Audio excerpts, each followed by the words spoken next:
सावधूतं परिजनसहितं कृष्णचैतन्यदेवं श्रीराधा कृष्णपादां सहगणललिता श्रीविशाखान्वितांश्च हे कृष्णा करुणा सिन्धु दीनबन्धु जगत्पते गोपेश गोपिकान्त श्रीराधाकान्त नमस्तुते तप्तकाञ्चन गौराङ्गी श्रीराधे वृन्दावनेश्वरी वृषभानुसुते देवी प्रणमामि हरिप्रिये वाञ्छाकल्पतरुभ्यश्च कृपासिन्धुभ्यैव च पतितानां पावनेभ्यो वैष्णवेभ्यो नमो नमः। जय श्री कृष्ण चैतन्य प्रभु नित्यानंद श्री अद्वैत गदाधर शिवासादि गौरभक्तवृंद हरे कृष्णा कृष्ण कृष्ण हरे हरे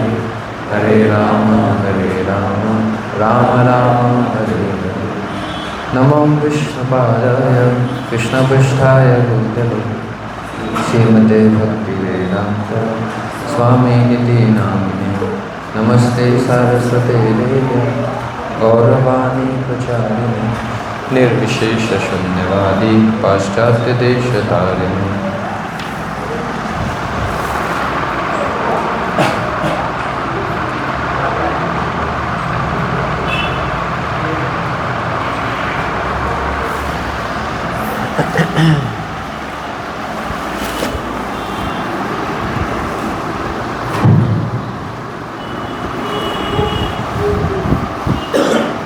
इस फैन को बंद करो।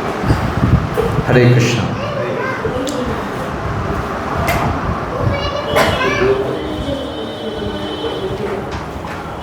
गीता का 10th चैप्टर खोलिए।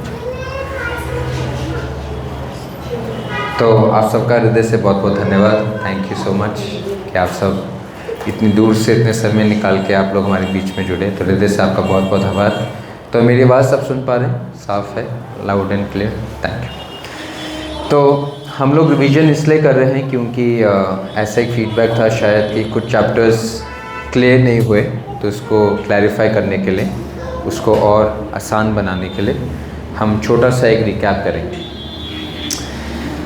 तो शुरू करेंगे 10th चैप्टर के साथ में। तो मेरा ये प्रयास रहेगा और आप लोगों से प्रार्थना रहेगी कि हम इस तरीके से 10th चैप्टर को चर्चा करें, डिस्कस करें, ताकि अगर हमसे कोई पूछ ले या अगर हम किसी को बताने पे आएँ कि 10वें अध्याय में क्या है गीता के, तो हम कुछ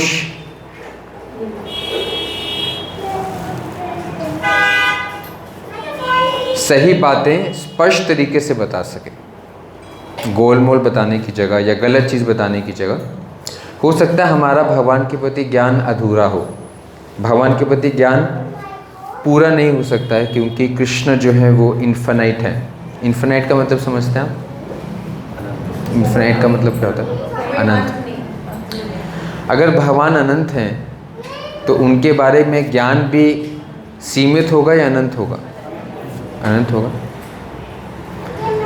तो इसलिए उनको पूर्णतः जाना तो संभव नहीं है, लेकिन अब जितना भी जाने सही जाने। हो सकता है कि मैं बहुत कुछ ना बता सकूं, मैं कम भी बताऊं लेकिन सही बताऊं। ज़्यादा बताना, ज़्यादा अगर हम ना बता पाएँ तो ये कोई अयोग्यता नहीं है, लेकिन गलत बताएं वो अयोग्यता है। तो चाहे हम एक शब्द बोलेंगे, सही शब्द बोलें। तो हम इस 10वें अध्याय को इस तरीके से चर्चा करेंगे ताकि आखिरी में हम एक स्पष्ट तरीके से और ठीक ज्ञान 10वें अध्याय का बता सकें। इस तरीके से हम चर्चा करेंगे। तो इसको मैं बहुत सरल रखूँगा और बहुत सरल है भी, ताकि आप सब इसको समझ भी पाएँ, और जब आप समझ पाएंगे तो दोहरा पाएँ। तो हम लेके एक्सरसाइज करेंगे, हम थोड़ी देर ही चर्चा करेंगे, चाहे एक ही अध्याय चर्चा करेंगे, लेकिन जब हम इस क्लासरूम के बाहर जाएं या जब हमारी चर्चा ख़त्म हो तो मैं आपको जो कॉन्फिडेंस हो कि हाँ मुझे 10वें अध्याय का कुछ तो पता है, सब कुछ नहीं पता लेकिन कुछ पता है, और जो कुछ पता है वो सही पता है। ठीक है, आप सब मेरे साथ में हैं? सब मेरे साथ में? ठीक। तो पहली चीज़ हम 10वें अध्याय के बारे में सीखेंगे कि 10वें अध्याय का टाइटल क्या है। हर एक अध्याय का एक शीर्षक दिया गया है। गीता में हम सब जानते कितने अध्याय हैं? 18 हैं। तो हर एक अध्याय का एक टाइटल है। टाइटल का क्या काम होता है? जैसे न्यूज़पेपर में एक आर्टिकल होता है, एक हेडलाइन होती है। हेडलाइन का क्या पर्पस होता है? हमें पता चलता है कि इसमें क्या है, एग्जैक्ट किस विषय में बात हो रही है। तो उसी तरीके से हर एक अध्याय का एक टाइटल इसलिए दिया गया है ताकि हम टाइटल से समझ गए उस चैप्टर में मुख्य चीज़ क्या है, सब्जेक्ट क्या है। तो इस टाइटल गीता के 10वें अध्याय का जो टाइटल है वो है ऑपुलेंस ऑफ द एब्सोल्यूट। ये इंग्लिश में है, हिंदी में है विभूति योग। विभूति का मतलब क्या होता है, समझते हैं? विभूति का मतलब, विभूति का मतलब होता है कि किसी को शक्ति, किसी का कोई ऐश्वर्य, उसको विभूति बोलते हैं। तो भगवान की शक्ति क्या है, भगवान का ऐश्वर्य क्या है, इसका एक छोटा सा मापदंड इस अध्याय में दिया गया है। ठीक है? तो कोई आपसे पूछे 10वें अध्याय में क्या है, अगर आपको 2 शब्द में बोलना हो तो क्या बोलेंगे आप? विभूति योग। गीता का 10वें अध्याय का शीर्षक है विभूति योग। भगवान की विभूतियों का ज्ञान हमें 10वें अध्याय में मिलता है। ठीक है? एक चीज़ हमने सीखी, क्या चीज़ सीखी? कोई लिख सकता है किसकी हैंडराइटिंग बहुत अच्छी है, या किसको लगता है कि मेरी हैंडराइटिंग बहुत अच्छी है, मतलब आप लोगों में से? हाँ, टाइप कर लीजिए, तो टाइप कर लीजिए। नहीं तो यहाँ लिख भी सकते हैं, बाद में समराइज़ कर लेंगे। अच्छा लगता है तो कोमल जी को हम आमंत्रित करेंगे कि कोमल जी जो है वो थोड़ा सुंदर हैंडराइटिंग में हमारे मेन लेसन्स लिख सके। ठीक है, तो माता जी आपको मैं रिक्वेस्ट करूँगा कि आपको उस तरफ लिखना पड़ेगा ताकि ये ऑब्स्ट्रक्शन ना हो।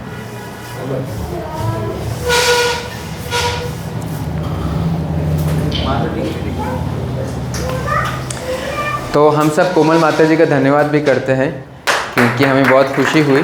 किस चीज़ का धन्यवाद करते हैं? धन्यवाद करने से पहले सब में ताली बजाई। हाँ, तो कोमल माता जी ने ये प्रैक्टिस किया और उन्होंने भगवान की प्रसन्नता के लिए करताल बनानी सीखी। तो आपने देखा होगा कि जब कीर्तन चल रहा था तो कोमल माता जी करताल बजा रही थी। तो मैं ये चाहता हूँ कि आप सब सीखें। तो सबसे पहले कोमल माता जी का अब जोरदार करता तो कि उन्होंने सुंदर करताल बजाई। तो मैं ये चाहता हूँ आप सब सीखें कि हम लोग ऐसा करते हैं कि 7 से 7:30 बजे तक आप सबके लिए हम म्यूज़िक क्लासेस रखते हैं। मैं चाहता हूँ कि आप सब ये चीज़ सीख सकें। इससे क्या होगा कि एक, जब हम ऐसे करताल, ये वाद्य बजाते हैं, वाद्य इंस्ट्रूमेंट्स को बोलते हैं, तो जब ऐसे हम इंस्ट्रूमेंट्स बजाते हैं तो भगवान को प्रसन्नता होती है। जो ट्रेडिशनल इंस्ट्रूमेंट्स हैं, जो डिवोशनल इंस्ट्रूमेंट्स हैं, जैसे मृदंग, करताल इत्यादि, तो इससे भगवान की अच्छी सेवा भी होती है। और दूसरा क्या है, हमारी इंद्रियां भी भगवान की सेवा में लगती है। तो मैं चाहूँगा कि आप सब को करताल आनी चाहिए, कम से कम, और भी अच्छा हो सके कि आप मृदंग भी सीख सकें, फिर और आगे जाके आप हारमोनियम भी सीख सकते हैं। तो कितने लोग कोशिश करेंगे कि वो करताल सीख सकें? और ख़ासकर कुछ ऐसे कल्चर है जिसमें म्यूज़िक इनहेरेंट है, जैसे कौन सा कल्चर है वो? हाँ, जहाँ हम जा रहे हैं अभी कुछ दिनों में। तो मैं उन भक्तों से विशेष प्रार्थना करता हूँ कि वो ऐसे इंस्ट्रूमेंट सीखें, उनके लिए और आसान रहेगा। ठीक है, तो मैं चाहता हूँ कि आप सब करताल सीखें। तो 7 से 7:30 हर हफ्ते, अगर आप थोड़ा जल्दी आ जाएं तो यहाँ पर हमारी कीर्तन टीम आपको करताल सिखाएगी। सब बैठ के सीख सकते हैं, सब करताल कर सकते हैं, बहुत आसान है। तो ऑपुलेंस ऑफ द एब्सोल्यूट या विभूति योग आप लिख सकते हैं। तो एक चीज़ हमने सीखी, कोई आपसे पूछे कि गीता के 10वें अध्याय में क्या लिखा है, क्या वर्णन है, तो क्या बताएंगे हम? भगवान की विभूतियों के बारे में विभूति योग है। पहली चीज़ हमने सीखी। ठीक है, अब इसको थोड़ा डिटेल में चर्चा करते हैं। अब आता है फर्स्ट वर्स। खुले, फर्स्ट वर्स खुले।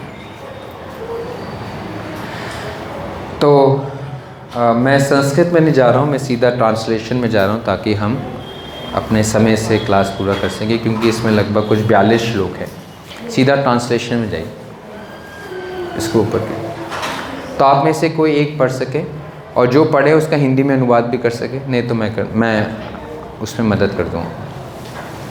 the Supreme Personality of Godhead said, "Listen again, O mighty armed Arjuna, because you are my dear friend. For your benefit, I shall speak to you further, giving knowledge, and that is better than what I have already explained."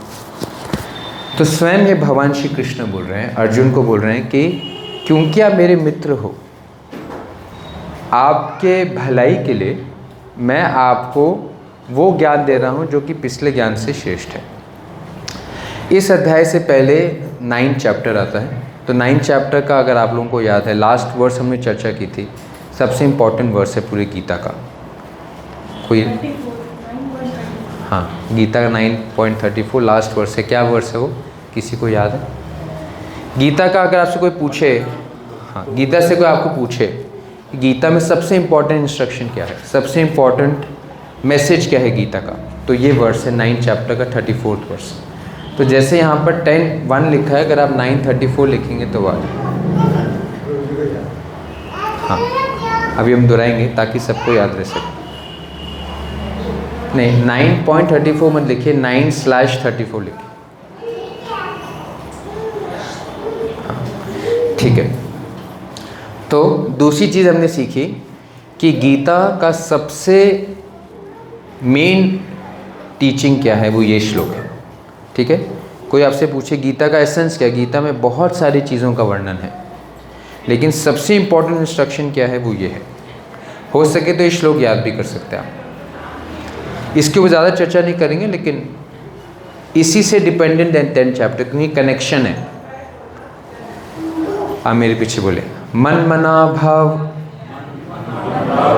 मद भक्तो मद्याजे माम नमस्कुरु मम वश्यसि युक्त एवं आत्मानं मत्परायण। इसका मतलब क्या है? भगवान कहते हैं अर्जुन को, मन मना भव, तो आप क्या करो, अपने मन को मुझ में लगाओ, मेरे बारे में सोचो। मद भक्तो, मेरे भक्त बनो। मद याजी, मेरी सेवा करो। मम नमस्कुरु, मुझे प्रणाम करो। तो मम एवश्यसि युक्त एवं, तो अगर आप इस तरीके से युक्त रहोगे, युक्त मतलब इंगेज, क्रियाशील, अगर आप इस तरीके से क्रियाशील रहोगे, 4 चीज़ों में अगर अपने आप को लिप्त करोगे, अपने आप को आप इंगेज करोगे, क्या 4 चीज़ें? अपने मन से मेरे बारे में सोचना, भगवान की भक्ति करना, नमस्कार करना, श्रवण मतलब अपने मन को भगवान मेरी कथा में लगाना, मेरी भक्ति करना, भक्ति का अंग है श्रवण, मुझे नमस्कार करना, मेरी सेवा करना। तो मम एवश्यसि, आप मेरे पास आ जाओ। अगर आप इस तरीके से युक्त रहोगे, इस तरीके से अगर आप मेरी सेवा में लगे रहोगे, तो आप मेरे पास आ जाओगे, you will come back to मी।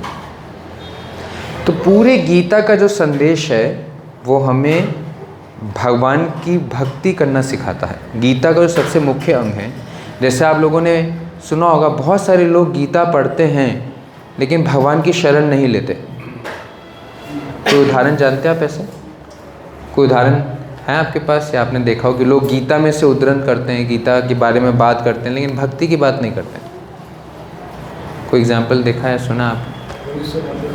मेरे कोई नोन है, उन्होंने PhD कर रखी है, गीता में तो प्रवचन नहीं करी, मगर वो 4 वेद में से अथर्ववेद में PhD कर रखी है। बट जो लेडी है वो इतनी सुपर मॉडल है शायद।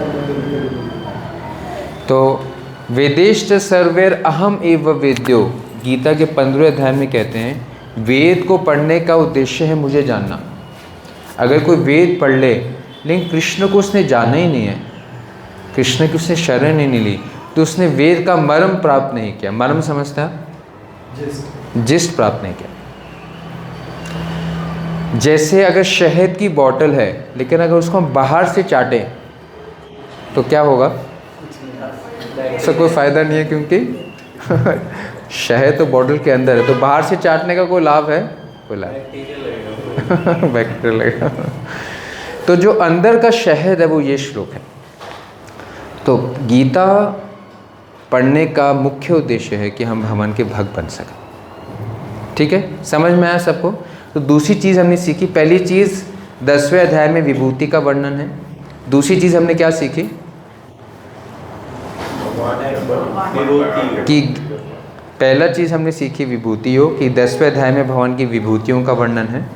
दूसरी चीज़ हमने क्या सीखी कि गीता का सबसे महत्वपूर्ण शिक्षा क्या है,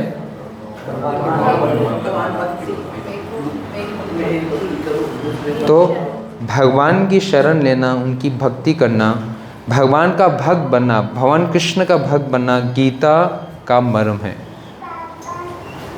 to become devotee of Krishna is the final teaching of Bhagavad Gita. ठीक है, ये सेकंड बात आपको समझ में आई। अब 9th और 10th चैप्टर में कनेक्शन क्या है। 9th चैप्टर में कृष्ण कहते हैं क्या मेरे भक्त बन। अब भक्त बनने के लिए भगवान कुछ ऐसी चीज़ें बताएंगे जिसको सुनने से हमारा भगवान के प्रति समर्पण बढ़ सके। क्या वो होगा? वो होगा भगवान की विभूतियाँ। जब हम भगवान की विभूतियों के बारे में सुनेंगे तो उससे क्या होगा, भगवान की महिमा के बारे में पता चलेगा और भगवान कितने महान है जब उनके बारे में पता चलेगा तो उनकी शरण लेने की हमारी इच्छा पैदा होगी और हम उनके भक्त बन पाएंगे, जो इस श्लोक का उस असली उद्देश्य है। ये श्लोक हम अपने जीवन में उतार कैसे पाएंगे, इसलिए भगवान ने अगला अध्याय बोला विभूति योग। ठीक है, कौन बता पाएगा थर्ड पॉइंट क्या है? What is the connection between 9th chapter and 10th chapter? भगवान 10वें अध्याय में अपने विभूतियों के बारे में क्यों बता रहे हैं? कौन बताना चाहेगा, किसको समझ में आया? विभूतियों के बारे में, विभूतियों के जानने से भगवान की शरण में कैसे आएंगे हम? जब हम उनके ऐश्वर्य को देखेंगे तो उससे हमारा इंटरेस्ट पैदा होगा कि भगवान एक्चुअली में ही हैं और मुझे उनकी शरण लेनी चाहिए। जैसे एग्जाम्पल है, जैसे फॉर एग्जाम्पल आप देखेंगे दुनिया में लोग स्वाभाविक उनसे आकर्षित हो जाते हैं जिनके पास कोई ना कोई ऐश्वर्य होता है। जैसे आप देखेंगे जितने भी मैगजीन्स या न्यूज़पेपर हैं वो सब उन लोगों की बात करते हैं जिनके पास पैसा है, क्योंकि जो धनी है, जिसके पास धन का ऐश्वर्य है, वो आकर्षित हो जाता है। जो सबसे रिच एंड फेमस हैं दे कैच द हेडलाइंस, लोग उसके बारे में जानना चाहते हैं, सुनना चाहते हैं, वो कैसे जीवन जीते हैं, कैसे रहते हैं, क्या खाते हैं, कब सोते हैं, कब जागते हैं। लोग आकर्षित होते हैं, हाँ या नहीं? जो अमीर होते हैं, जो धनी होते हैं, उससे आकर्षित होते हैं। या जिनके पास बहुत सुंदरता होती है, who have the opulence of beauty, उनसे लोग आकर्षित होते हैं। या फिर जिनके पास बहुत यश होता है, यशस्वी होते हैं, presidents, politicians, pop stars, rock stars, लोग उनसे आकर्षित होते हैं। नहीं, माइकल जैक्सन, कोई तो मुझे बता रहा था कि माइकल जैक्सन जब कोई शो करता था तो हर एक सेकंड के कई मिलियंस ऑफ डॉलर्स कमाता था, एक सेकंड में जब वो शो करता था अपना। क्यों मिलियंस डॉलर्स क्यों कमाता था? क्योंकि इतना उसकी पॉपुलैरिटी थी, लोग उसको जानना चाहते थे और उसके संपर्क में आना चाहते थे। उसका जब शो होता था तो शो के बाद बहुत सारी लड़कियां बेहोश हो जाती थी, मतलब they used to go little crazy, मतलब बहुत हाइप क्रिएट हो जाता था। मैं बताने की कोशिश कर रहा हूँ, इस संसार में किसी के पास भी थोड़ा सा भी ऐश्वर्य है वो लोगों को अपनी तरफ आकर्षित करता है, हाँ या ना? तो जब भगवान का सुप्रीम मोस्ट ऐश्वर्य के बारे में हम सुनेंगे तो उसका परिणाम क्या होगा कि हम भगवान की शरण लेना चाहें और उनके भक्त बनना चाहेंगे। इसलिए गीता के 10वें अध्याय में भगवान अपनी विभूतियों के बारे में बताते हैं और वो श्लोक आएगा भी, इसमें कहते हैं जो मेरे बारे में जानता हो मेरी शरण लेगा। ठीक है, तीसरी चीज़ हमने क्या सीखी कि गीता का जो मर्म है कृष्ण का भक्त बनना, तो हम जब विभूतियों का ज्ञान प्राप्त करते हैं, भगवान की विभूतियों का, तो उनकी शरण लेने में हमें प्रेरणा मिलती है। समझ में आया सबको? Third point, that knowledge of Krishna's opulences inspires us to take his shelter. When we know about the greatness of Krishna, then naturally the byproduct is that we take his shelter. Greatness, the opulence of Krishna, then it results in our taking his shelter. ये समझ में आया सबको? सरल भाषा में, सरल भाषा। ये समझकर 10वें अध्याय शुरू होता है। समझ में आया कि 10वें अध्याय का प्रिल्यूड क्या है, क्यों 10वें अध्याय में विभूतियों के बारे में बात हो रहा है। कितने लोगों को समझ में आया? समझ में माती समझ में आपको? तो अब हम भगवान के बारे में थोड़ा जानेंगे। भगवान अपने बारे में खुद बताएंगे। तो जैसे मैं आपको पहले बता रहा था कि क्योंकि कृष्ण अनंत है तो उनको पूर्णतः जानना तो संभव नहीं, ठीक है ना। लेकिन उनको सीमित तरीके से जानना भी संभव नहीं है, क्योंकि जैसे अगर आप देखेंगे संसार में भी हम किसी दूसरे व्यक्ति के बारे में कितना जानते हैं। कोई ऐसा व्यक्ति जिससे हमारा परिचय नहीं है तो हम उस व्यक्ति के बारे में कितना जान सकते हैं? जितना वो दिखाना चाहते हैं, बताना चाहते हैं। हम उसके बारे में ठीक तरीके से उतना ही जान सकते हैं जितना वो हमें बताता है। एक व्यक्ति के अंदर क्या चल रहा है किसको क्या पता है। तो जो वो अपने बारे में बताता है उसी से हम उसके बारे में एक आभास मात्र जान सकते हैं, है ना। एक साधारण व्यक्ति को जानना भी हम कुछ ही हद तक जान सकते हैं, वो भी सही जान तभी सकते हैं। एक होता है कि हम जो हमें परसीव होता है, लेकिन ज़रूरी नहीं कि वो ठीक हो या गलत हो। लेकिन जो वो अपने बारे में हमें बताता है हम उसके बारे में सटीकता से उतना ही जान सकते हैं। तो कृष्ण के बारे में भी एक तो वो अनंत है तो पूर्ण तो जान नहीं सकते, लेकिन सीमित भी जितना जान सकते हैं वो ठीक जान सकते हैं। जो कृष्ण अपने बारे में बता रहे हैं उसको सुनकर हम उनके बारे में कुछ सीमित ज्ञान सही रूप से जान सकते हैं। तो कृष्ण अब अपने बारे में बताएंगे तो उनके बारे में हमें थोड़ा सा ज्ञान प्राप्त होगा। हाँ, तो ये पहला श्लोक हो गया। अब अगले श्लोक में जाते हैं।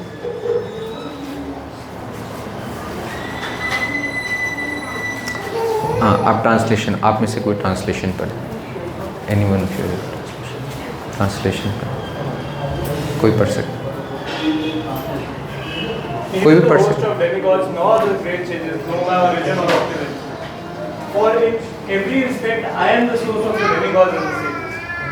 तो पहली चीज भगवान कृष्ण कहते हैं, ना मैं विदु सुरगना प्रभावम न महर्षया। भगवान कृष्ण पहले कहते हैं मुझे कोई नहीं जान सकता। नो वन कैन नो मी। इस संसार में बड़े बड़े लोग हैं जैसे जिनको जो हमारे लिए पूछने हैं। अभी दिवाली का समय है, पीछे नवरात्रों का समय था। संसार में बहुत सारे देवताओं को पूजा जाता है, लेकिन भगवान कहते हैं जो हमारे लिए पूजने हैं उन देवताओं के पहुंच के बाहर भी कृष्ण है। ना मैं विदु सुरगना, सुर बोलते हैं देवता को। जितने भी देवगण हैं, सुरगण हैं, या फिर जितने भी महर्षि हैं जो लोग जिनको आदर देते हैं, जिनको लोग महान समझते हैं, जिनकी पूजा आराधना करते हैं, मैं उनके समझ से भी बाहर हूँ। तो हमारी तो क्या बात कही जाए। तो ना मैं विदु सुरगना प्रभावम ना महर्षया, मुझे कोई नहीं जानता है। हम नहीं जानते एक बात है, लेकिन संसार के बड़े से बड़ा लोग है, शिव, ब्रह्मा, देवी, गणेश, जितने भी देवी देवता हैं, जितने भी ऋषि महर्षि, किसी का भी नाम ले लीजिए, कोई मुझे नहीं जानता। नो वन के नो में। भगवान सबके पहुंच के बाहर है। ये एक उनकी विभूति है कि उनके बारे में कोई जान ही नहीं सकता, वो इतने महान है, इतने अनंत, ठीक है। और वो कहते हैं अहम आदि ही देवा नाम महर्षि नाम च सर्वशा, क्योंकि मैं ही सबका आदि हूँ। अगर देवी देवताओं को लोग मानते हैं, लेकिन वो ये नहीं समझते कि उनका आदि भी कोई है। आदि समझते हैं? Starting point. तो हम समझते हैं कि ये देवी महान है, ये देवता महान है, या ये ऋषि महान है, महाऋषि हैं। लेकिन भगवान कहते हैं कि अगर आप मेरे बारे में बात करो, इनमें से कोई भी मुझे नहीं समझ सकता। और इनको जन्म देने वाला, इनका प्रभाव पैदा करने वाला, इनकी सारी शक्ति का स्रोत भी मैं हूँ। तो देखिए भगवान क्या करें, जो हमारे आंखों में बहुत महान है, भगवान कह रहे हैं कि उनकी महिमा भी मुझसे आई है और मैं उन सब के लोगों के पहुँच के भी बाहर। तो ये क्या है? भगवान की विभूति है। हमारे दृष्टिकोण में जो बहुत बड़ा है, जो बहुत महान है, भगवान कहते हैं कि मैं उससे भी, उसकी पहुँच से भी बाहर हूँ। और उसकी जो कुछ भी है वो मुझसे ही प्राप्त है। उसकी जो भी महिमा है, महानता है, वो मेरे द्वारा दी गई, मैं ही उसका आदि हूँ। तो ये विभूति है।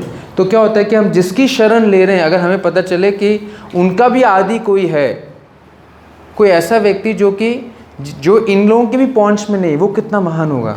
तो जिसकी हम शरण ले रहे हैं, तो उससे क्या होता है कि हम ये श्लोक समझकर हम कृष्ण के प्रति शरणागत होने के एक लालसा पैदा करते हैं। मैं समझा पा रहा हूँ आप लोगों को? तो कृष्ण क्या करें? कृष्ण कहते हैं समान तो छोड़ो मेरे, समान होना तो बहुत बड़ी बात है, इन लोगों के पहुंच के भी बाहर हो। मतलब मुझसे बड़ा होना तो बहुत बात है, समान भी नहीं कोई हो सकता। और समान तो छोड़ो ये लोग चाह कर भी मुझे नहीं समझ सकते, इनका आदि भी मैं हूँ। मतलब आपने जितने नाम सुने हैं इस संसार में, सुने नहीं सुने, कृष्ण कहते हैं कि उन सब से मैं, उन सब के दायरे से मैं बाहर हूँ, उन सब का आदि मैं हूँ। इसका मतलब ना उनके कोई समान हो सकता है, ना कोई बड़ा हो सकता है, ना उनके कोई नज़दीक भी हो सकता है। No one can even come close to him. ये एक विभूति है। समझ पाया? आप लिख पाएंगे इसको? कृष्ण का विभूति क्या है? The greatest of the greatest personalities of the world is not even close to him. Krishna is way beyond them. आप जितने लोगों का नाम सोच सकते हैं, कुछ ऐसे लोग हैं जो हमारी सोच में भी ना आए। कृष्ण कहते हैं कि मैं उन सब का आदि हूँ और वो चाहकर भी मुझे प्राप्त नहीं कर सकते, मेरे तक पहुँच नहीं सकते। ये मेरी विभूति है। समझ पा रहे हैं? जैसे वो महाअवतार नरसिम्हा में बिल्कुल एंड में दिखाया था, वो अपना वो विस्तार करता चला जाता है हिरण्यकशिपु को, और इतना बड़ा होने के बाद भी भगवान के हाथ में रहता है। ये सीन याद है सबको? ये सीन याद है ना? तो कुछ ऐसा ही। Thank you. ठीक है, तो ये थर्ड वर्स। हाँ, ये सेकंड वर्स, थर्ड वर्स। आप में से कोई ट्रांसलेशन पढ़ें। तो मैं चाहता हूँ कि आप ये सब चीज़ें बताएं। कोई आपसे पूछे कि भगवान का विभूति क्या है, जैसे फॉर एग्जांपल कोई आपसे पूछे, जैसे हम कहते हैं ना कि भगवान महान है, सुना ना आपने? लेकिन कभी कभी लोगों से पूछते हैं कि कैसे वो महान है, तो कभी हमारे पास उत्तर नहीं होता। तो कैसे अगर महान है, अगर आपको बताना हो तो ये श्लोक आपको दोहराना चाहिए, इसका पीछे वाला श्लोक, समझे? अगर आपसे कोई पूछे how Lord is great, but how great he is that even the greatest of demigods, the greatest of saints and sages cannot understand him, and he is the source of everyone, all the demigods, all the sages, that is his greatness. कोई आपको बताना हो कि how great the Lord is, तो आप एक बात बता पाएंगे? एक डिटेल बता पाएंगे? हाँ या ना? क्या बताएंगे? वो सबके आदि है और उनकी कोई पास भी नहीं। हाँ, greatest of all time. he is the greatest of all personalities and no one has the strength to know him, capacity to know him, and he is the source of all the greatest personalities. ठीक है, इतना बता पाएंगे? और अगर हो सके, अगर आप इस श्लोक याद कर सके, श्लोक दोहराएंगे तो आपके उस वाक्य में बहुत वजन आ जाएगा, एक प्रमाणिक हो जाएगा और उसमें वजन आ जाएगा। क्योंकि जब हम अपनी वाणी से बोलें उसकी एक शक्ति है, भगवान की वाणी को बोलें उसमें दूसरी शक्ति है। जैसे अगर आप बोलें, पिछले श्लोक में जाइए, पिछले जाइए। आप समझाने की कोशिश करें, क्विकली करिए।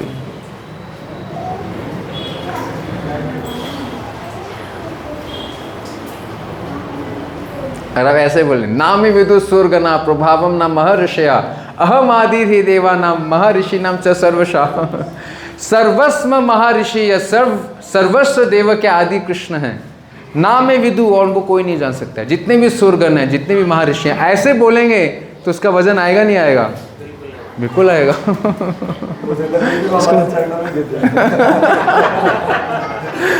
हमें गिराना उसको कृष्ण के चरणों में। ठीक है ना? ठीक है। तो मैं हमें ऐसा बनना, ऐसे सीखना है और ऐसे किसी और को बताना, ऐसे किसी और। तो फिर हमारा ज्ञान, चाहे एक ही चीज़ हमें पता हो, लेकिन सही पता हो, सटीक पता हो। ठीक है, तो हमने 4 चीज़ें सीख ली। तो मैं बाद में पूछूंगा सबसे आंखें बंद कराकर या इसको छुपा कर, तो देखते रहिए। तो पहली चीज़ हमने क्या सीखी गीता के 10वें अध्याय का शीर्षक क्या है? कोई आपसे पूछेगा, क्या बताएंगे आप? गीता के 10वें अध्याय में किसका वर्णन है? विभूतियों का वर्णन। सिंपल, पहली चीज़, क्योंकि मैं चाहता हूँ कि आप 10वें अध्याय के बारे में चाहे 2 बातें बोले लेंगे, सबसे बिल्कुल सही बात बताए। तो गीता के 10वें विभूतियों का वर्णन है। फिर दूसरी चीज़ हमने क्या सीखी कि विभूतियों का वर्णन क्यों है? क्योंकि पिछले अध्याय में भगवान कहते हैं कि आप मेरे भक्त बनो। तो जब हम भगवान की विभूतियों के बारे में जानते हैं तो हम उनकी शरण ले पाते हैं। तो भगवान ने पिछले अध्याय के आखिरी श्लोक में बोला मेरे भक्त बनो। कैसे भक्त बनने की प्रेरणा मिले? तो इसलिए विभूतियों का वर्णन है। ठीक है, सबको समझ में आया? 2 बातें समझ में आई? ठीक। तब तीसरी, पहली विभूति भगवान ने क्या बताई अपने बारे में? नाम में विदु सुरगना, the greatest of personalities in the world, whoever it may be cannot know me because I am their source। मैं ही उनका आदि हूँ और मुझे चाहे कोई भी सुरगण हो, चाहे कोई भी महर्षि हो, मुझे कोई नहीं जानता। ये भगवान की विभूति है। ठीक है, 3 बातें बता पाएंगे 10वें अध्याय के बारे में? पहला, विभूति योग। दूसरा, विभूति क्यों? ताकि हम भगवान की शरण ले सकें। और पहला विभूति भगवान ने क्या बताया? ठीक है, ये हर एक क्वेश्चन 5-5 नंबर का है, तो आप मार्क कीजिए, ये एग्ज़ाम में ज़रूर आएगा। अभी से पेपर लीक कर रहा हूँ मैं। ठीक है, ठीक है। अब आता है चौथी चीज़, दूसरा विभूति भगवान अपने बारे में बताते हैं। चौथी शिक्षा, नेक्स्ट श्लोक में जाइए। हाँ, आप में से ट्रांसलेशन पढ़ें। He who knows me as the unborn, as a beginningless, as the supreme Lord of all the worlds, he only undulled among men is freed from all sin। अब देखिए, भगवान कहते हैं सिर्फ मेरी विभूतियों के बारे में जो ज्ञान है, just knowledge of my opulence is so powerful that it can free you from सर्व पापे प्रमुच्यते। भगवान कहते हैं मेरे बारे में सिर्फ ज्ञान, देखने में लगेगा कि मुझे 2 लाइन ही तो हैं, लेकिन ये 2 लाइन समझने में इतनी शक्ति है कि भगवान कह रहे हैं, मैं नहीं कह रहा हूँ, गीता प्रमाण है। सर्व पापा प्रमुच्यते, भगवान की सिर्फ विभूतियों के बारे में जानने में शक्ति है कि हमारे सारे पापों से हम मुक्त हो सकते हैं। है बड़ी बात या नहीं? Just to know about his opulence, that knowledge is so, opulence is something else, विभूति अलग चीज है, लेकिन विभूतियों की ज्ञान भी इतनी शक्तिशाली है। भगवान कहते हैं सर्व पापे प्रमुच्यते, सारे पापों से हमें मुक्त कर सकता है। देखिए, अलग अलग कर्मा का अलग अलग प्रायश्चित है, और प्रायश्चित आसान नहीं है। जितना गहरा पाप है उतना बड़ा, लेकिन गीता का ज्ञान की क्या शक्ति, सिर्फ भगवान के विभूतियों के बारे में अगर हम जान सकें, सारे पापों से मुक्त हो सकते हैं। ये एक भगवान की विभूति के ज्ञान की विभूति है। क्या बोला मैंने? जो भगवान की विभूति का ज्ञान है, उसकी विभूति क्या है? सारे पापों से मुक्त कर सकते हैं। अनडिल्यूटेड का मतलब असमूढ़, अनकन्फ्यूज्ड, जिसको एक कॉन्फिडेंस है। डिल्यूजन का मतलब क्या होता है? कंफ्यूज्ड, जिसको इस बात का कन्विक्शन है। 3 चीज़ों का कन्विक्शन, क्योंकि भगवान कहते हैं 3 चीज़ें सिर्फ एक ही व्यक्ति के पास में हो, मेरे पास। 3 क्या हैं? अजन्म, भगवान के 3 चीज़ें क्या हैं? यो मम अजम, कि मैंने जन्म नहीं लिया। जैसे प्रभु जी ने मुझे एक मैसेज भेजा, जिसने एक व्यक्ति ने कहा, एक वीडियो निकाली, मैं बताने की कोशिश कर रहा हूँ कि जब हम गीता का ज्ञान से अवगत नहीं होती, लोग हमें कैसे बेवकूफ़ बना सकते हैं। जैसे प्रभुपाद जी कहते हैं, अगर हमें सोना का पहचान नहीं है और मैं सोना खरीदने के लिए जाऊं, तो मैं हर चमकती हुई चीज़ को सोना समझ सकता हूं और उल्लू बन सकता हूं। तो उन्होंने उस वीडियो में क्या भेजा?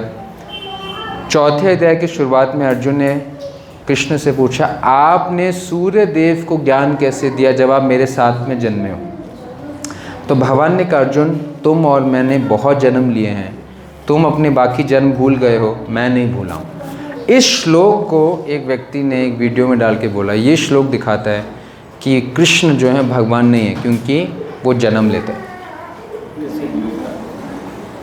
वो जन्म लेते हैं। जैसे इसको बोलता है अर्ध कुकुटु न्याय। अर्ध कुकुटी, कुकुटी बोलते हैं मुर्गे को, और अर्ध का क्या मतलब होता है? आधा। तो एक मुर्गी है, मुर्गी अपने मुख से खाती है और वो दाना खाती है, और दाना डालना पड़ता है। दाना डालने के लिए खरीदना पड़ता है, और खरीदने के लिए क्या चाहिए होता है? पैसे। और उसके पिछले भाग से अंडा निकलता है, अंडा बिकता है, और अंडे को बेचने से क्या प्राप्त होता है? तो एक दुकानदार सोचता है कि मैं थोड़ा बुद्धिमान क्यों ना बन जाऊँ। मुंह मेरे पैसे खर्च कराता है और उसका पिछला भाग पैसे कमाई कराता है, तो मैं क्या करूँ? प्रॉफिट को रख लूँ और एक्सपेंस को ख़त्म कर दूँ। तो वो क्या करता है? मुर्गे के सर को काट देता है कि इससे खर्चा होता है और पिछले से कमाई होती है, तो मैं सिर्फ पिछला वाला भाग रखूँगा। तो क्या होता है उसके बाद से?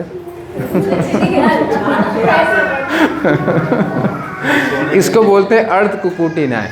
क्या करते हैं? गीता का एक भाग लेकर वो कंप्लीट पिक्चर ना देकर उसको, उस छोटे से भाग को एक गलत पिक्चर देके एक मिसकन्फ्यूजन फैलाते।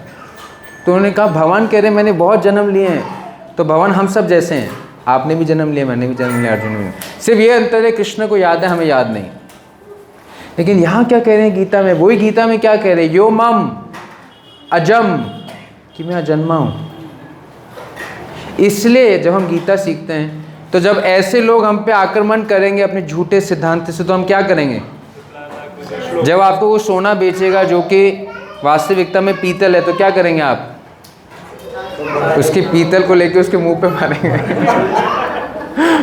क्योंकि वो धोखेबाज है ना। क्या करेंगे? सॉरी टू से, मतलब sorry for being little violent कहने का मतलब वापस कर देंगे ना पीतल। गीता के चौथे अध्याय के 5-6 श्लोक में भगवान खुद ही कह रहे हैं कि मैं अजन्मा हूँ। वो भी मैसेज उनको कन्विंस कर दिया था, मैंने आगे पढ़ के। हाँ, मैंने उसका आपको बोला था। तो उसी के अगले श्लोक में ही कह रहे हैं कृष्ण। अब देखिए, एक श्लोक पहले ये कह रहे हैं और व्यक्ति क्या कह रहे हैं, क्योंकि किसी को नहीं पता है, किसी ने चौथा अध्याय नहीं पढ़ा है, किसी को नहीं पता कि भगवान ने और जगह सैकड़ों जना क्या क्या कहा है इसलिए लोग फिर कुछ गलत समझ लेते हैं। हाँ, अर्थ को कोटि तो यहाँ भगवान कहते हैं। तो अब देखिए, ये दूसरा विभूति भगवान अपने बारे में बता रहे हैं। क्या बता रहे हैं? कि इस संसार में एक ही व्यक्ति है जिसके पास ये 3 गुण हैं, और वो मैं। कैसे? अजम, अनादि, लोक महेश्वरम। हम सब अजन्मे हैं, हम सब का जन्म नहीं होता। ऐसा कैसे प्रभु जी? हम सब अपना जन्मदिन मनाते हैं, कौन बताएगा क्विकली? हम अजन्मे कैसे हैं? सॉरी, हाँ, so body takes birth and dies, the soul does not take birth. ये क्लियर है ना सबको? तो हम सब भी अजन्मा हैं, हम सब का भी जन्म नहीं होता, शरीर का जन्म होता है, शरीर का मृत्यु होती है, हमारा नहीं होता। तो अजन्मे तो हम भी हैं। लेकिन क्या हम कह सकते हैं कि हम लोक महेश्वर हैं, तीनों लोकों के ईश्वर हैं? नहीं। लेकिन ब्रह्मा जी कह सकते हैं, ब्रह्मा जी कह सकते हैं मैं अजन्मा भी हूँ और तीनों लोकों के ईश्वर ही बोलते हैं ब्रह्मा जी को। लेकिन जो चीज़ ब्रह्मा जी में नहीं है वो अनादि, कि ब्रह्मा जी का भी आदि है। कौन है आदि? ब्रह्मा जी कैसे पैदा हुए थे? विष्णु के नाभि से कमल में पैदा हुए। तो भगवान कहते हैं इस पूरे संसार में, आध्यात्मिक और भौतिक में, एक ही व्यक्ति है जिसके अंदर तीनों चीज़ें हैं। वो अजन्मा भी है, अनादि भी है और लोक महेश्वर भी है, और वो मैं हूँ। जिसको इस बात का कन्विक्शन है कि कोई देवी देवता, कोई सुरगना, कोई ऋषि, महर्षि, कोई भी संसार में कोई भी व्यक्ति ना हो, वो अजन्मा, अनादि और लोक महेश्वर नहीं है, सिर्फ कृष्ण है। जिसको इस बात का क्लैरिटी है, जो बिविल्डर्ड नहीं है, अनडिल्यूटेड है, असमूढ़ो, जिसको कोई कन्फ्यूजन नहीं है, कन्विक्शन है कि कृष्ण सबसे श्रेष्ठ है, कृष्ण ही अनादि हैं, कृष्ण का कोई आदि नहीं है, बाकी सबका आदि है, सिर्फ कृष्ण अनादि है, सिर्फ कृष्ण लोक महेश्वर है, सिर्फ कृष्ण जन्म है। जिसको इस बात का कन्विक्शन है, वो कन्विक्शन उसके सारे पाप मुक्त कर सकता है। और जब पाप मुक्त हो जाएंगे, पापों से क्या आता है? पाप का क्या परिणाम होता है? दुख आता है। जिसको इस बात का कन्विक्शन है कि कृष्ण सर्वशक्तिमान है, कृष्ण लोक महेश्वर हैं, कृष्ण अनादि हैं, कृष्ण जन्म है, कृष्ण सभी कारणों के कारण है, जिसको इस बात का कन्विक्शन है, जो पाप आपको दुख दे रहा है, इस कन्विक्शन आपके उस पाप को मुक्त कर सकता है, उस कष्ट को मुक्त कर सकता है। ये शक्ति उस कन्विक्शन, अनडिल्यूटेड, असमूढ़ा। भगवान गीता के 15 अध्याय के 19 और 20वें श्लोक में क्या कहते हैं, अगर आप खोल सके, 15 चैप्टर 19th वर्स। मैं ये बताने की कोशिश कर रहा हूँ, ये कन्विक्शन कि कृष्ण पुरुषोत्तम हैं, कृष्ण सर्वश्रेष्ठ हैं। हम इस्कॉन में आके सबसे पहले शिक्षा तो ये सीखते हैं कि Krishna is supreme personality of godhead. लेकिन ये जो एक लाइन है, Krishna is supreme personality of godhead, ये लाइन दिखने में तो छोटी लगती है, आपको लगता है हम सबको पता है, लेकिन गीता क्या कहते हो कि उसकी शक्ति क्या है, मैं आपको पढ़ाता हूँ। 15 चैप्टर, जहाँ 10 लिखा है वहाँ 15 लिखिए, जहाँ 4 लिखा है वहाँ 19 लिखिए। उसका तो ईश्वर परम कृष्ण अनादि इस ज्ञान की शक्ति क्या है, मैं आपको बताने की कोशिश, ये श्लोक पढ़ूंगा, आप मेरे पीछे बोले। यो ममेवम सम्मूढ़ो जनाते पुरुषोत्तमा स सर्वविद भजते माम सर्वभावेन भारत। हे भारतवंशी,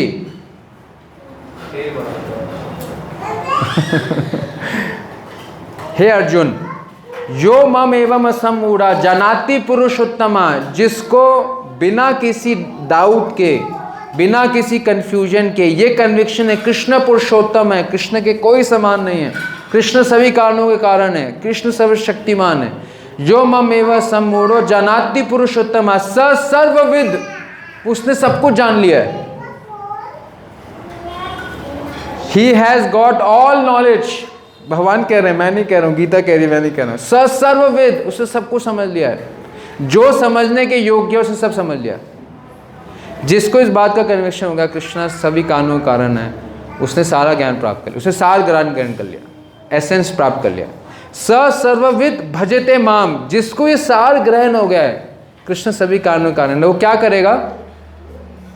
भजते माम, वो मेरी भक्ति करेगा, छोड़ेगा नहीं, मेरी भक्ति करेगा। और कैसे भक्ति करेगा? सर्वभावेन Bharat, with all his heart and soul. फिर इस कंप्लीट सरेंडर, टूटी फूटी नहीं करेगा। जिसको इस बात का कन्विक्शन है कि कृष्ण मुझे हर समस्या से निकाल सकते हैं, कृष्ण मेरी सारी परेशानी को ठीक कर सकते हैं, कृष्ण किसी भी समस्या से मुझे बाहर निकाल सकते हैं, कृष्ण कुछ भी कर सकते हैं, कृष्ण असंभव को भी संभव कर सकते हैं और संभव कार्य को असंभव कर सकते हैं, मुश्किल से मुश्किल कार्य को आसान कर सकते हैं, आसान से आसान कार्य को मुश्किल कर सकते हैं। जिसको इस बात का कन्विक्शन है, सर्वभावेना भारत, हे भरतवंशियों, अपनी सारी भावना से, with all his heart and soul, स सर्वविद भजते माम, वो मेरी भजन करता है, उसके लिए मैं सब कुछ हूँ। ये विभूति योग का असली उद्देश्य है। जिसको इस बात की विभूति, मेरी विभूति का ज्ञान है कि कृष्ण कुछ भी कर सकते हैं, मुझे उनकी सिर्फ शरण लेनी है सिर्फ चुटकी बजाने की देर है बस, उनकी सिर्फ चुटकी चलती, चुटकी भी नहीं, सिर्फ मन की इच्छा चलती है। जैसे यहाँ कृष्ण आते हैं तो सब हेर फेर कर सकते हैं टंगी हुई चीज़ को गिरा सकते हैं, गिरी हुई चीज़ को उठा सकते हैं, कुछ भी कर सकते हैं कृष्ण कुछ भी कर सकते हैं कृष्ण। जो सही चल रहा है उसको अस्त व्यस्त कर सकते हैं, अस्त व्यस्त चीज़ को ठीक कर सकते हैं, कुछ भी कर सकते हैं ये कृष्ण की शक्ति। सर्वभावेना भारता, हे भारत, सब कुछ कर सकते। अब अगला श्लोक देखिए, इससे भी बड़ा श्लोक है ये। देखिए मैं नहीं कह रहा हूँ, गीता के शब्द है, सुनिए अगला श्लोक पढ़िए। 15 चैप्टर वर्स नंबर 20, 1520।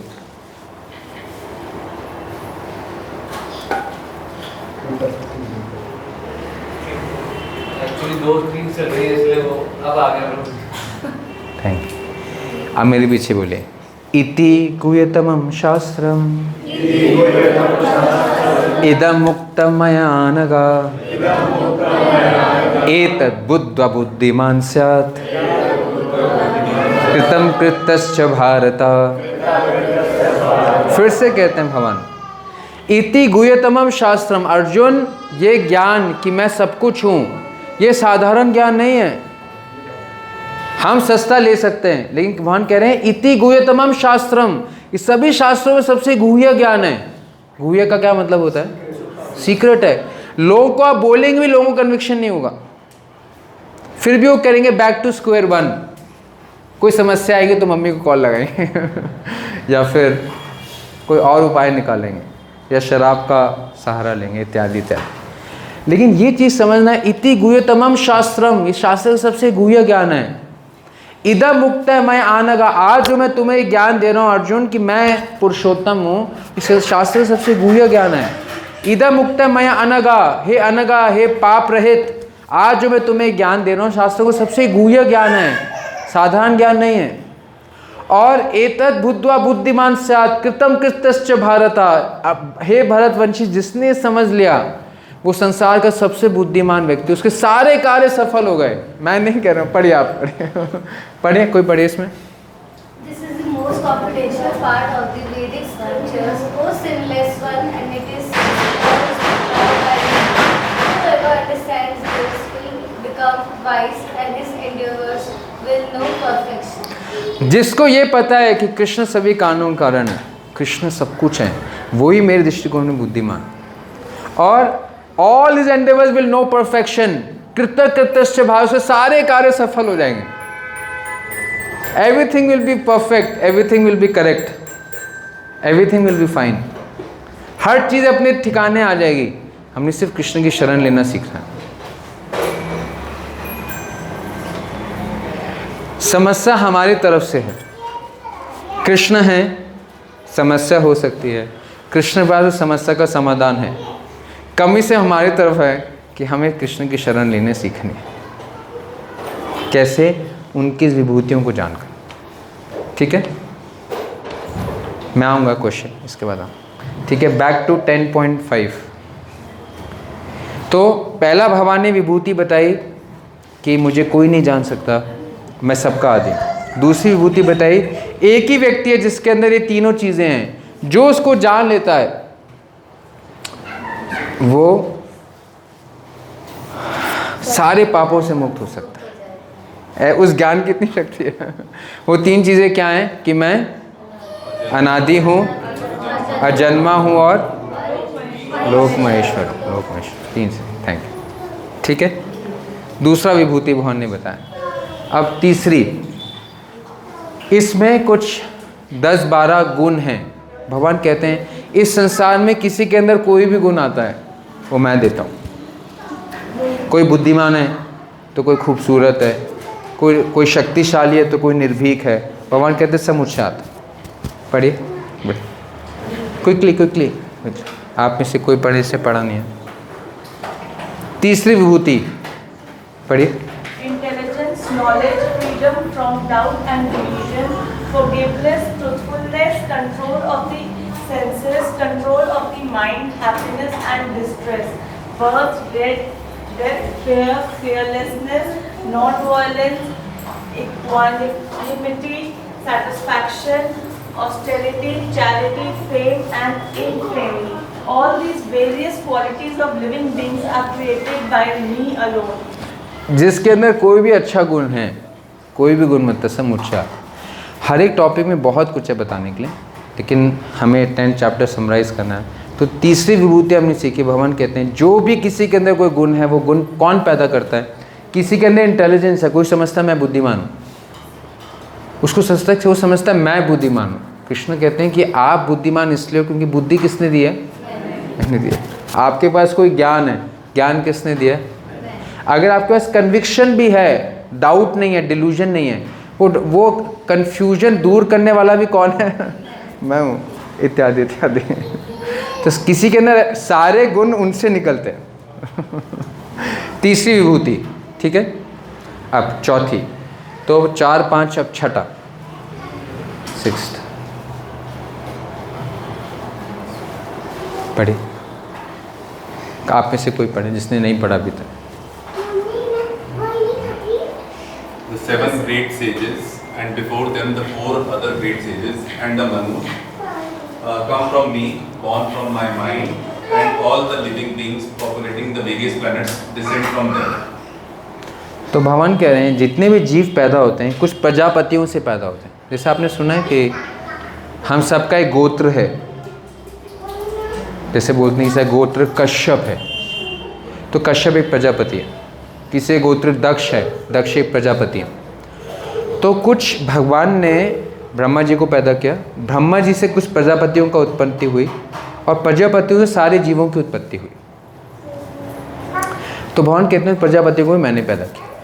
अब इसमें महत्वपूर्ण बात क्या है, जैसे बाहर की दुनिया में कहते हैं, वो कहते हैं कि मनुष्य कैसे बना, तो बाहर की दुनिया में क्या सिखाते हैं बच्चों को स्कूल में कि किसी को मनुष्य शरीर कैसे प्राप्त हुआ, मैन केम फ्रॉम एप्स।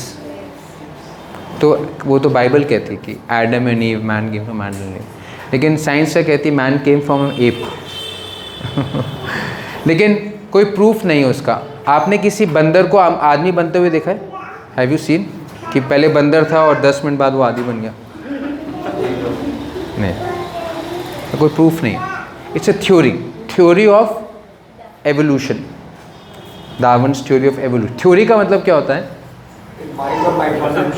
एक विचारधारा। लेकिन हम नहीं देखते कि कोई आदमी एप बन गया या एप आदमी बन गया। लेकिन भगवान कहते हैं कि जितने भी जीव निकले, ना सिर्फ मनुष्य, संसार के जितने जीव हैं वो इन प्रजापतियों से निकले हैं, जिसमें 7 ऋषि हैं, 4 कुमार हैं और मनु हैं, 14 मनु हैं। तो कितने लोग हो गए? 7 ऋषि, 4 कुमार और 14 मनु, कितने लोग हो गए? 25। इन 25 प्रजापतियों से सारे बाकी जीव निकले। तो एक बार श्रील प्रभुपाद के पास एक व्यक्ति साइंटिस्ट था, उसने कहा man has come from ape. Prabhupada ने कहा there is no proof, Krishna says man has come from me. वो कहने लगा नहीं, man has come from ape. Prabhupada कहते नहीं, man has come from Krishna. ऐसे बहुत टू एंड फ्रो होने लगा। प्रभुपाद ने कहा finally okay, you may have come from app, I have come from Krishna. आप समझ लें, आप बंदर से निकल सकते हो, ठीक है मैं मानता हूँ, मैं नहीं निकला बंदर से। मेरे पूर्वज बंदर नहीं थे। मेरे पूर्वज कौन है? ये प्रजापति और अल्टीमेटली कृष्ण है। मैं बंदर से नहीं निकला हूँ। ठीक है। तो चौथी विभूति भगवान कहते हैं सब जीवों की उत्पत्ति भी मैं करता हूँ। मैं प्रजापतियों को पैदा करता हूँ और प्रजापति जो है वो सभी जीवों को पैदा करते हैं माता पिताओं के माध्यम से। ठीक है, ओके। 5वीं विभूति। अब हम ये विभूतियों की चर्चा क्यों कर रहे हैं? तो भगवान एक श्लोक बता, जल्दी पढ़िए। One who is factually convinced of the opulence and mystic power of mind engages in unalloyed devotional service. Of this there is no doubt. अब देखिए भगवान क्या कह रहे हैं कि एतम विभूति योगम च मम यो वेति तत्वता। जिसको मेरी विभूति का ज्ञान है तत्वता, स अवकल्पेन योगिने, वो किसी और विकल्प के बिना मेरी शरण लेता है। युज्यते नात्र संशय, इसमें कोई संशय नहीं अर्जुन। जिसको कौन मेरी शरण लेता है? जिसको मेरी विभूति का ज्ञान है तत्वता, तत्व से, जिसको इस बात का विश्वास है, वो ही मेरी शरण लेता है। अगर वो किसी और की शरण ले रहा है, इसका मतलब उसको कन्विंस नहीं है कि सभी के स्रोत कृष्ण है, सभी के आदि कृष्ण। उसको लगता है कि कृष्ण के अलावा भी कोई शक्ति है। कृष्ण कहते हैं सभी शक्तियों का मैं हूँ, वो है कृष्ण की शक्ति। वो बाकी लोगों को कृष्ण से जोड़ के देखता है कि ये भी कृष्ण की शक्ति हैं, ये भी कृष्ण से निकले हैं, ये कृष्ण से जुड़े हुए हैं, लेकिन अल्टीमेटली कृष्ण है। जिसको ये तत्व का ज्ञान है वो ही अवकल्पेना, उसको कोई और विकल्प नहीं है, वो एक ही की शरण लेता है, बस वन पॉइंटेड और की शरण। असंशय, इसमें कोई संशय नहीं अर्जुन, कोई संशय। तो हमारी ये स्थिति होनी चाहिए। हम 10वां अध्याय क्यों पढ़ रहे हैं? हम इसलिए पढ़ रहे हैं ताकि हम अविकल्पेना योगिना, हमारी जो भक्ति है वो एकमात्र, उसमें कोई विकल्प ना हो। कि हम एकमात्र कृष्ण की शरण ले सकें, क्योंकि वही असली शरणागति लेने के असली एकमात्र व्यक्ति हैं।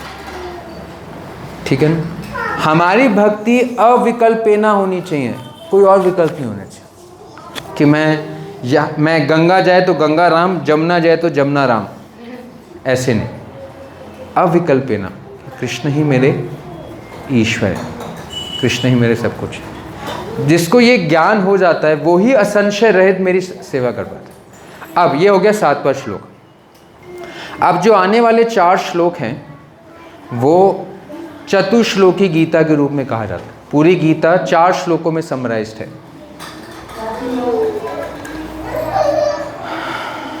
तो हम इसको अगले हफ्ते चर्चा कर लें, मुझे लगता है ज़्यादा हो जाएगा, अगले हफ्ते चर्चा कर लेते हैं। ठीक है? तो अब मैं आप सबसे पूछना चाहता हूँ, एक और रिवाइज कर लेते हैं, फिर सब हम क्वेश्चन आंसर राउंड करेंगे, टेस्ट करेंगे और फिर जानेंगे कि किसने कितना सुना, समझा और उसको दोहराया। तो अगर कोई 10वें अध्याय पे आपको पूछता है, अगर आप इतना भी बता देंगे तो सच्ची में जैसे प्रभु जी बताते वो आपके चरणों में गिर जाएगा। ठीक है ना? तो मैं चाहता हूँ कोई आपसे पूछे 10वें अध्याय में क्या लिखा है, अगर आप ये 5, 6, 7 बातें जो यहाँ लिखी ये बता देंगे तो आप एक प्रामाणिक तरीके से उसको गीता का ज्ञान दे पाए। तो हमने चर्चा शुरू की थी, कृष्ण अनंत है, हमारी बुद्धि भी सीमित है, हम कृष्ण को पूर्णतः तो नहीं जान सकते, हम किसी के दूसरे व्यक्ति को पूर्णतः नहीं जान सकते, कृष्ण को कैसे जाने। लेकिन जितना भी जाने, चाहे बिंदु मात्र जाने, लेकिन वो सही जाने, सही जाने। तो आज हमने भगवान के विषय में क्या सीखा, ये गीता के एक अध्याय के बारे में क्या सीखा। हम अगले हफ्ते जब आप आएंगे तो आप सबकी अनुमति रहे तो छोटा सा टेस्ट ले लें। आप टेस्ट मत दीजिए, आप टेस्ट किसी को भय में डालने के लिए नहीं है, किसी को घबराने के लिए नहीं है, इसलिए कि हम कितना अच्छे से जान सकें। आप चाहेंगे ना कि मैं जब क्लास में आ रहा हूँ, इतना समय हम दे रहे हैं, इतनी दूर से आ रहे हैं, तो मैं एक बात, चाहे एक ही बात सीखूं लेकिन सही चीज़ सीखूं।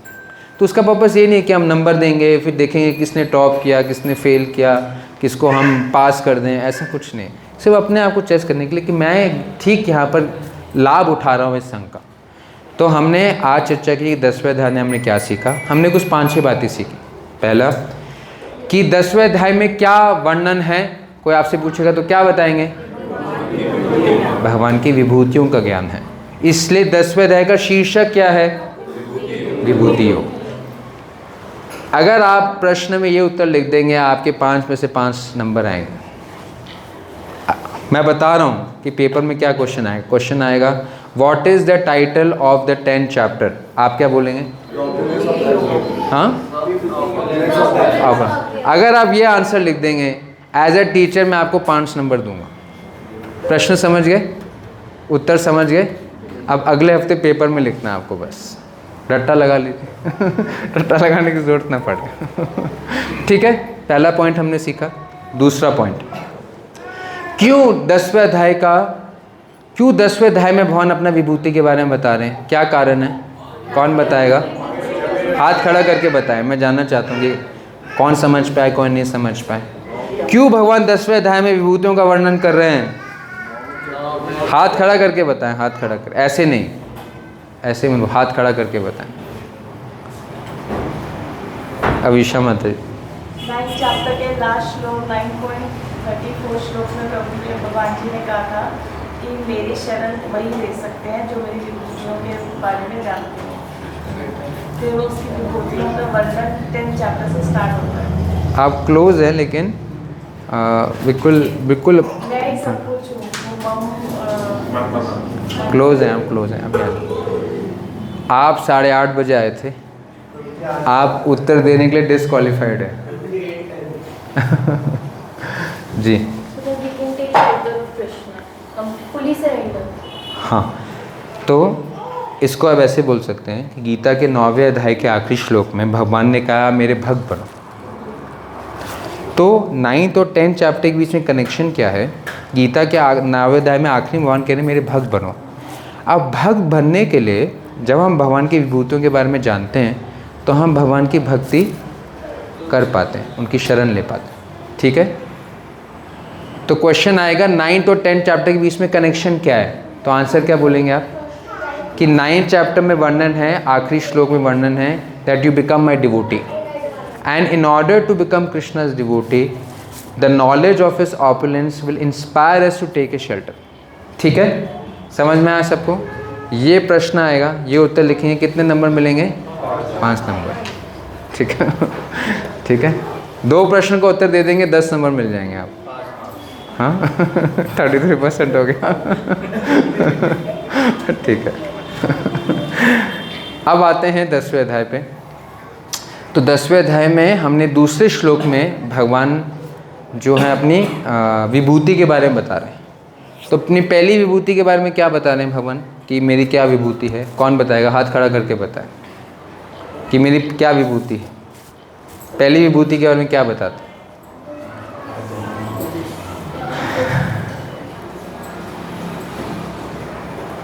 जी मोना बताए। बड़े से बड़ा महर्षि और ज्ञानी ध्यानी भी मुझे नहीं जान पाते, वो समझ ही नहीं पाते, तो एक आम इंसान क्या समझेगा? कि हम एक्सपेक्ट करते हैं कि हम एक व्यक्ति को नहीं समझ पाते तो प्रभु को समझना है। हाँ, और दूसरी चीज़ क्या बताते हैं उसी श्लोक में? एक चीज़ तो ये बताते हैं कि बड़े से बड़ा देवता भी, आदमी तो छोड़िए, जो कोई भी देवता है, ब्रह्मा, शिवा, देवी, गणेश, कोई भी देवता क्यों ना हो, कोई भी ऋषि क्यों ना हो, वो मुझे नहीं जान सकता। और दूसरी क्या बात बताते हैं इस श्लोक में? मैं दूसरा आप सबका आदमी। तो पहला विभूति जो भगवान ने बताया कि इस संसार में कोई भी शेषकर से शेषकर व्यक्ति हो, कोई देवता है, महर्षि भी हो, मुझे नहीं जानता है और मैं उनका आदि हूँ। तो तीसरा क्वेश्चन पूछेंगे, what is the first opulence of Krishna described in the 10th chapter of Bhagavad Gita? तो आप क्या बताएंगे कि नहीं, वो सेकंड विभूति है। ठीक है नहीं बिल्कुल एग्जैक्ट आंसर लिखिए कि even the greatest of demigods and the sages cannot know Krishna and I am the source of all of them. ठीक है, ये उत्तर लिखेंगे तभी 5 नंबर आएंगे। ठीक है, समझ गए पहला विभूति। अब दूसरा विभूति क्या है, तो आप बता रहे थे अंशुल को? कृष्ण ही मतलब कृष्ण ही है जिनके पास 3 क्वालिटीज हैं, वो अजन्मे हैं, उनका कोई मतलब बिगिनिंग नहीं है और वो 3 सारे लोगों के ईश्वर हैं। तो अजन्मा है, अनादि हैं और लोक महेश्वर, ये एक ही व्यक्ति के अंदर, कृष्ण के अंदर। ठीक है, ये तीनों क्वालिटी लिखेंगे तभी नंबर आपको 5 मिलेंगे। ठीक है, दूसरा विभूति। तीसरा विभूति क्या बताया भगवान कृष्ण ने? भगवान की सारी qualities, intelligence, knowledge, fearlessness, birth, death, सब मुझसे निकलता है। ठीक है, ये लिखेंगे तो 5 नंबर मिलेंगे। ठीक है, तीसरा ऑपुलेंस। चौथा, सारे लोग प्रजापतियों से पैदा हुए, प्रजापतियों को मैंने पैदा किया। ये चौथा हो गया ना विभूति। चौथा विभूति हो गया ना। पहला कि कोई मुझे जान नहीं सकता, दूसरा मेरे 3 गुण, तीसरा सारे गुण मुझसे आते हैं, चौथा मैं सभी जीवों का स्रोत हूँ। ठीक है, और 7वें श्लोक में भगवान कहते हैं जो इस विभूति को सही तरीके से तत्व से जान जाएगा वो मेरी अविकल्पेना योगिना, अविकल्पेना भक्ति में जुड़ पाएगा। इसमें कोई संशय नहीं, वो तो पहले था। जो 3 चीज़ों को जानते हो पाप मुक्त है। ठीक है, ठीक है, सबको क्लियर हुआ? तो मेरा आप सबसे रिक्वेस्ट है, आपसे रिवाइज करके आइएगा।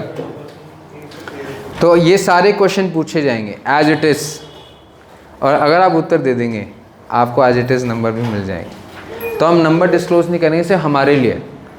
तो अगली बार कोई आपसे गीता के बारे में पूछे, ये जो 8 चीज़ें अगर आपने बता दिया तो आप भगवान के भी प्रिय बनेंगे, उनको कृष्ण का सही ज्ञान दे पाएंगे और कृष्ण से जुड़ पाएंगे। ठीक है,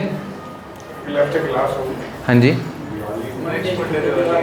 नेक्स्ट मंडे दिवाली है, तो दिवाली में आप सब बिजी रहेंगे ना, इसके बाद से मायापुर जा रहे हैं।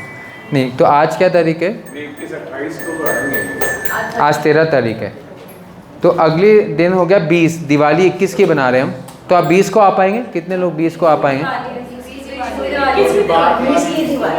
नहीं, हम वैष्णव कैलेंडर से 21 की दिवाली है, 20 की दिवाली नहीं, 21 की दिवाली बना रहे हैं। तो कितने लोग 20 को आ पाएंगे? ऑनेस्टली हाथ खड़ा करें।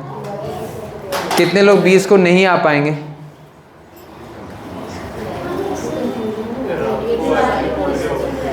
तो